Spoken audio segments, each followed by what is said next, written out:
Welcome to Spotlight on Migraine, hosted by the Association of Migraine Disorders. Join us for fresh perspectives by medical experts and advocates as we explore the spectrum of migraine and dig deeper into this complex disease.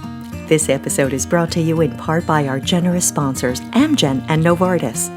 Could phototherapy be an easy tool to add to your migraine management regimen? Dr. Rami Burstein explains how light impacts migraine, as well as his research that shows promising results about narrow-band green light therapy. Stay tuned to learn about this risk-free option.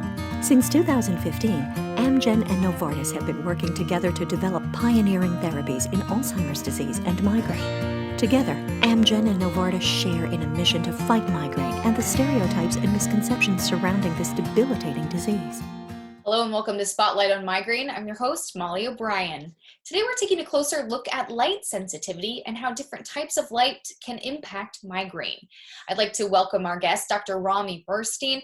He's a professor at Harvard Medical School, and Ajay Corey, he's with Alay Lamp. Thank you so much for joining us. Thanks for having us, Molly. Thanks for having us. And as a disclaimer, AMD does not endorse any specific products. This podcast is for informational purposes only. I'm really excited to have you both here today. We're going to talk about the vast amount of research, Dr. Burstein, that you've done over the course of your career. You're pretty well known within the migraine community. Can you talk a little bit about some of the research you've done that revolves around light and how it can impact migraineurs? Yes, so light exacerbates the headache for about 80% of all migraine patients. Light itself, or this what we call photophobia, this extreme sensitivity to light, is not as debilitating as the pain itself. Patients want to get rid of the pain. It is one of the top most bothersome symptoms that really debilitate migraine patients. It is often not the pain itself, but the sensitivity to light that makes them quit their work and go to a dark room, not being able to function at home, not being able to function anywhere they are, and really resort to social isolation, where when you do it by no choice, it is very stressful and uncomfortable, and you feel like you're missing on life, where life goes by and you have to be in a dark room in bed by yourself. So looking at working with migraine patients for many years, we all learn to ask questions that are related to our ability to diagnose migraine, and to ask, does it hurt you on one side, does it throb, does it come with nausea and vomiting, sensitivity to light, sensitivity to noise. We learn to ask it without really stop for a second and figure out what is it all about. Well, migraine is a general brain disease that has multiple symptoms, and sensitivity to light is one of them. Because it is one of the top reasons for why migraine patients are debilitated by migraines, about 10 years ago, I slowed down and started to ask a question. What is it about photophobia? Can we figure out how is it that light makes a headache more painful? And if we can figure that out, maybe one day we can figure out a way to target only photophobia, the sensitivity to light. So in 2010, when I got into this topic to begin with, I did kind of a tour among migraine patients who are blind, and found that migraine patients who are blind and can see no light because the optic nerve is gone are not photophobic during migraine, whereas migraine patients who are blind but can see light, it's called light without sight, where like if you close your eyes and you're in a dark room or in a light room, you can see the light, but you can't see anything.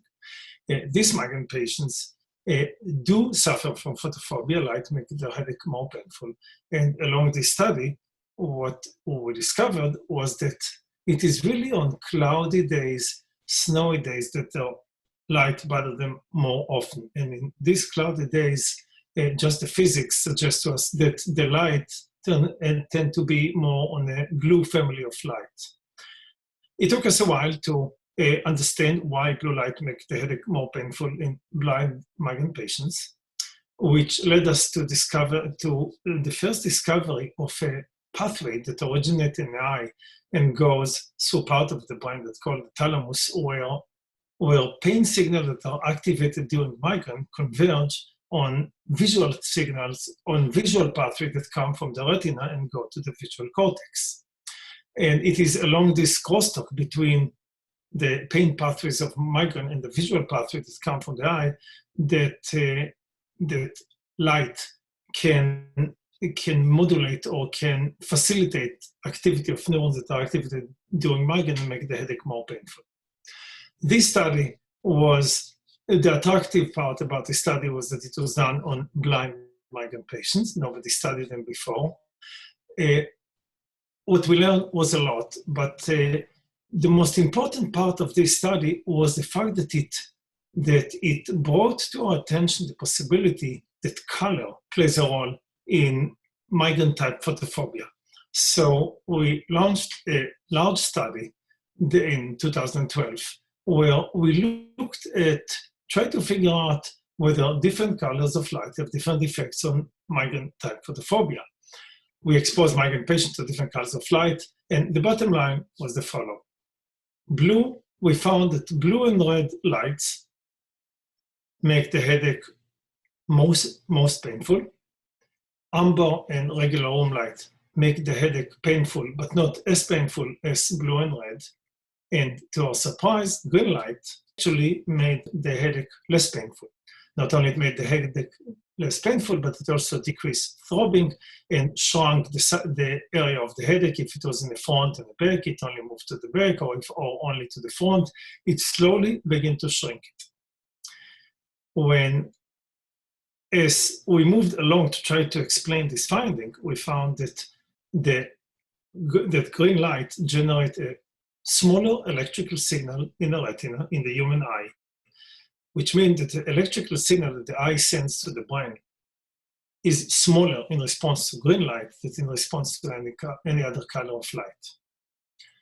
Not only that, but when we recorded the electrical signal in the cortex in this patient, we found that the electrical signal that are generated in response to green light were significantly smaller than all other colors of light. It all matched what the patient told us in the perception. When we published this data, the finding got a lot of attention with a belief, mostly in the media, that there will be a very fast and quick and cheap answer to migraine type photophobia by taking regular green light or color them with green, putting in them green color and give it to patients.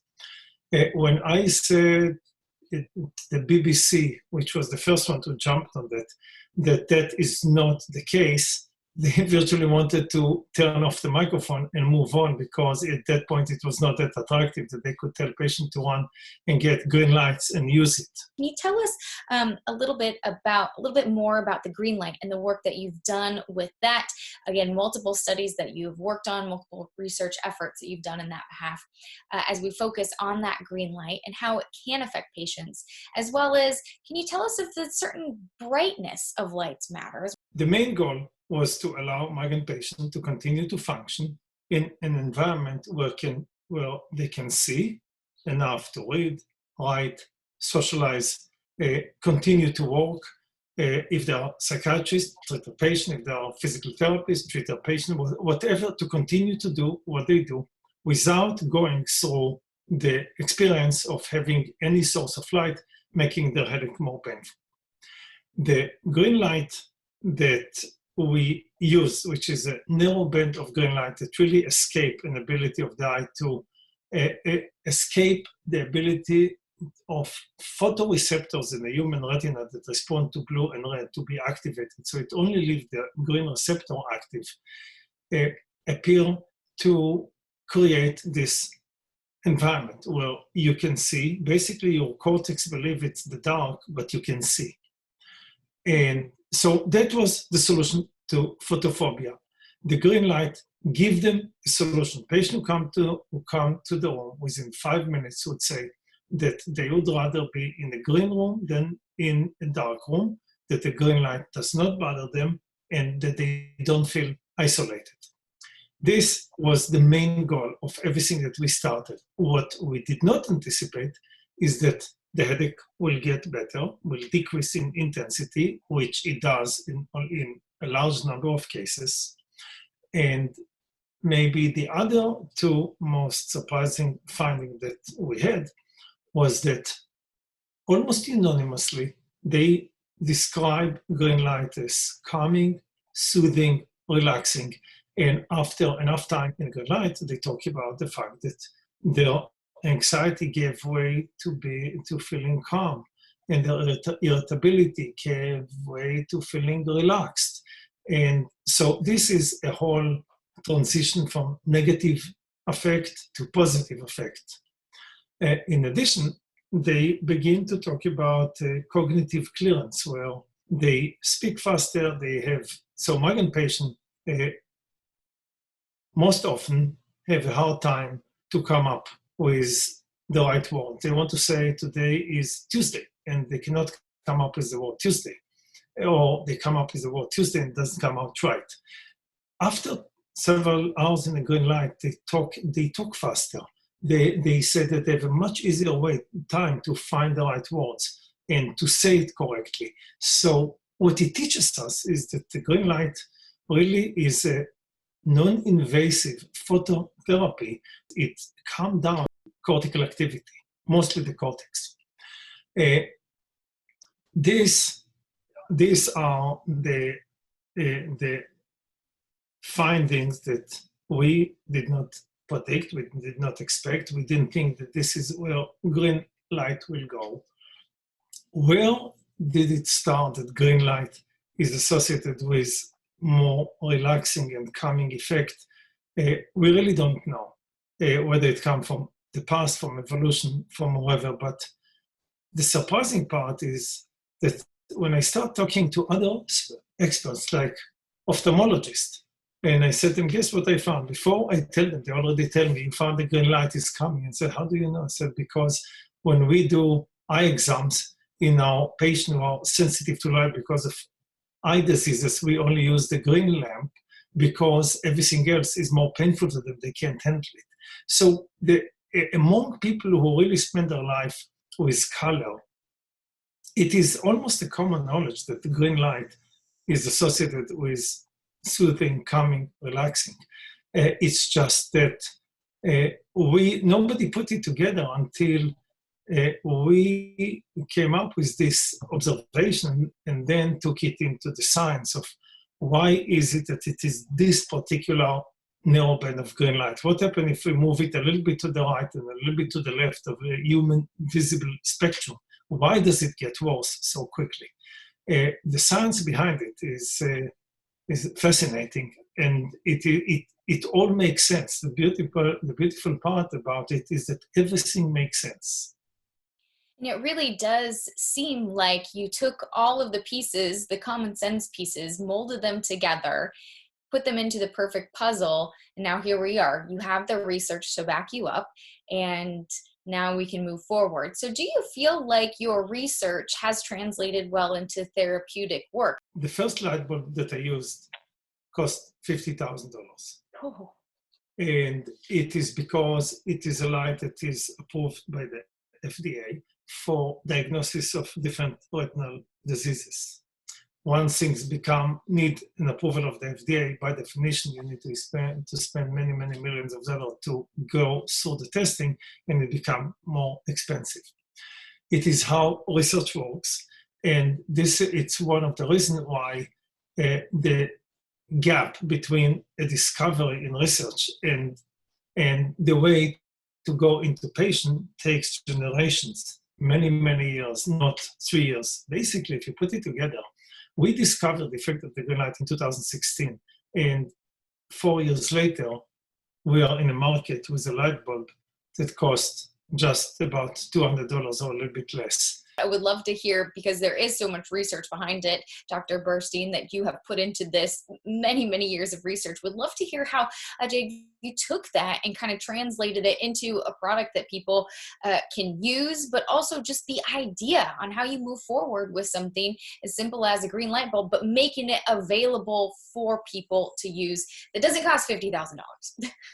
Great question, Molly. So I'm actually the son of another migraine researcher. So I've actually been around migraineurs my entire life, and seen how debilitating the condition is, and was fortunate enough to meet Dr. Burstein on several occasions. And one of those times recently pulled me aside and showed me his research on the impact that a narrow band of light can have on migraineurs, and it just blew me away. And the particular challenge we had was, as Rami mentioned, the device that he used in his original studies was $50,000, and it's because just a normal green light bulb, which you can buy off the shelf, doesn't work. What you need is a device that only projects about 10 nanometers of light, and the importance of that is because when you have a wider range of light, which you have in a green light bulb, or if you turn your Philips Hue to a green setting,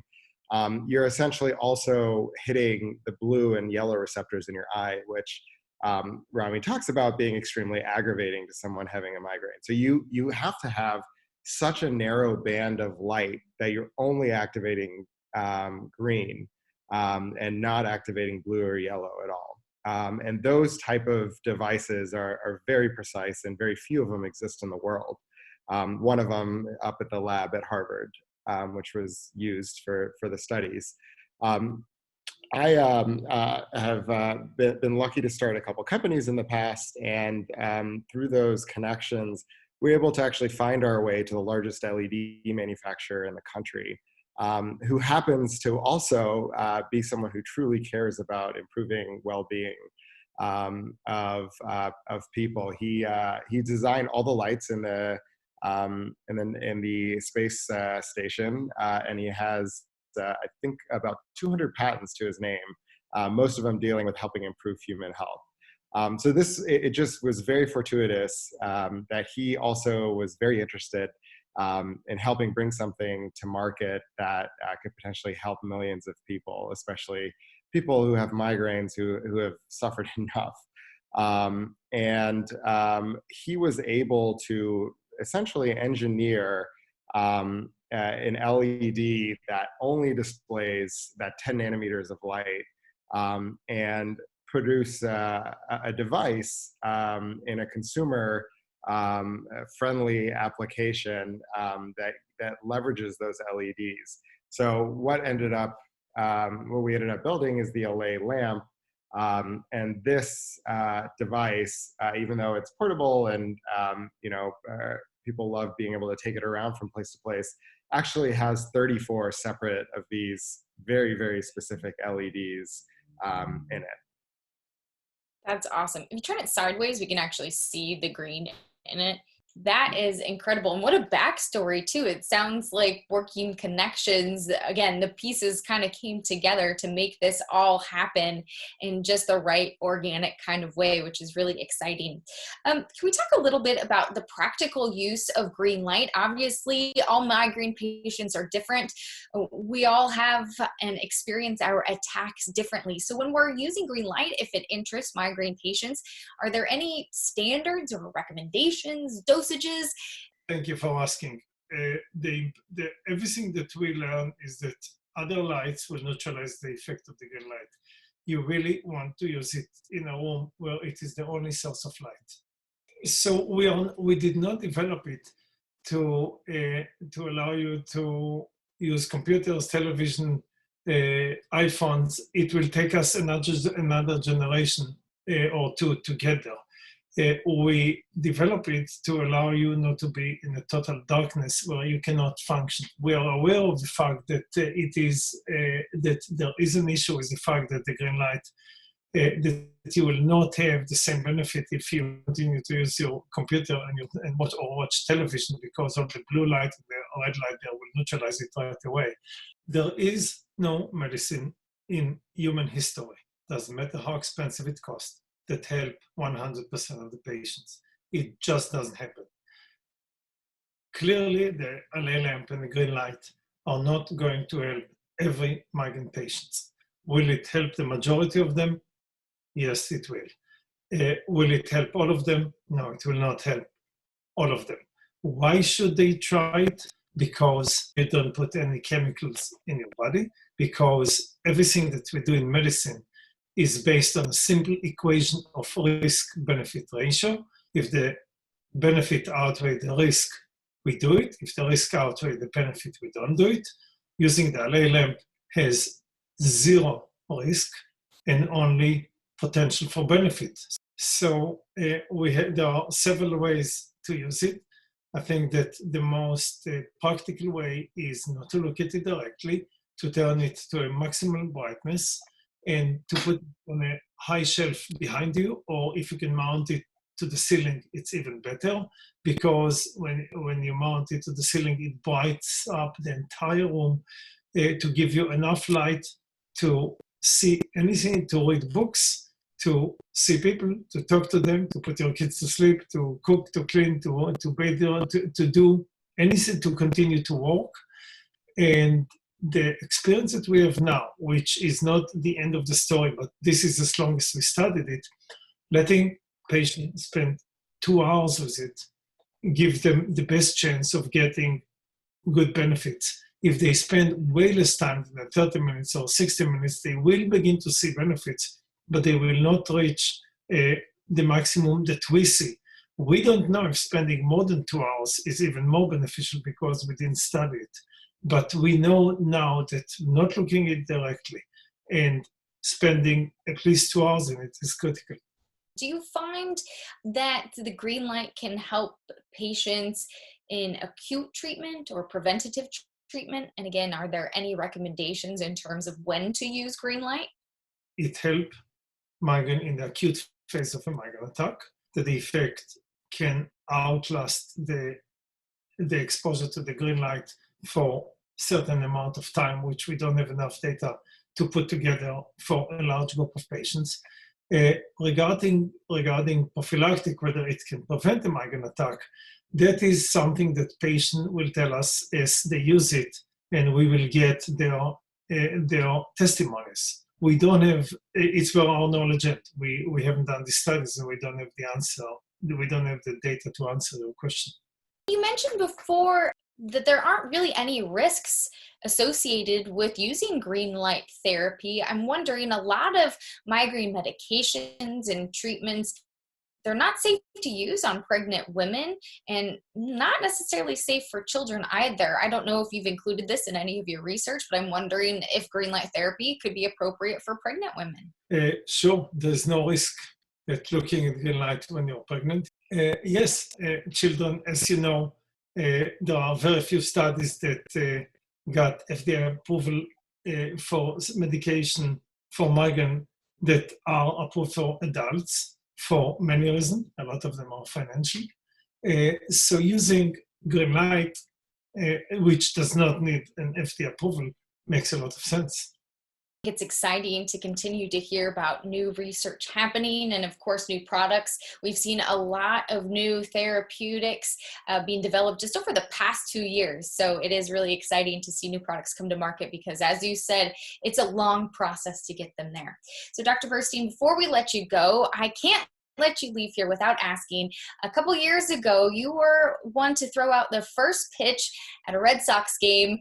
Thanks to some of the work you had done for migraine research, I want to ask you what that experience was like and just to be there at Fenway Park throwing out the first pitch. The reason why I got to throw the first pitch is because a few emails in the social media, I spread the word that my mission was to raise enough money to educate non-headache doctors about headache. And that means OBGYN, psychologists, psychiatrists, ophthalmologists, dermatologists, neurologists, anesthesiologists, a whole group of internists, internal medicine, right, family doctor, all those who really see this large patient who often don't get an access to a tertiary headache center. And we thought that the right thing to do is to reach out to them to teach them about the diagnosis and treatment of migraine. So I started this fundraising, and I think that I raised almost as much as the American Heart Association. And because I was the individual who raised the largest amount of money, they let me throw the first speech. That was really fun. It was really fun. I threw a 40-some miles an hour strike. That's amazing. Not only did you throw a fastball in there, you said it was a strike too, and as baseball season approaches, I couldn't let you leave without sharing that experience for us.